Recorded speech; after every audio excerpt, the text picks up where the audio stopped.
சொல்லுங்க. யாருங்க? ஆடு மேய்ச்சிக்கிட்டு இருந்தவங்க. அல்லேலூயா.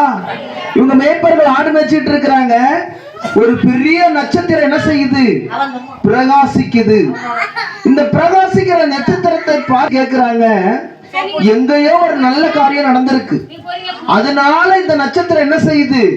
ஜொலிக்கிறதுக்கு காரணம் என்ன அப்படின்னா, அந்த நட்சத்திரம் அந்த இயேசு கிறிஸ்துனுடைய பிறப்பை குறித்து அது சந்தோஷம் அடைஞ்சிச்சு. அல்லேலூயா. வானத்தை அண்ணாந்து பாத்தீங்க அப்படின்னா நட்சத்திரம் என்ன செய்யுது?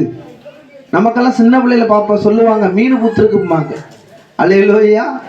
அப்ப அந்த நட்சத்திரத்தினுடைய பிரகாசம் அவ்வளவு கோடிக்கணக்கான வெயிட் உள்ளதான். அல்லேலூயா. ஆனா வானத்தினுடைய பார்க்கும்போது ஒரு மீன் சைஸ் என்ன செய்யுது? தெரியுது.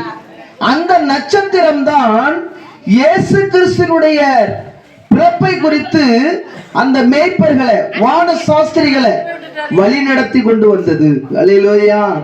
இங்க ஒருத்தன் தேடிட்டு இருக்கிறான். யாரு?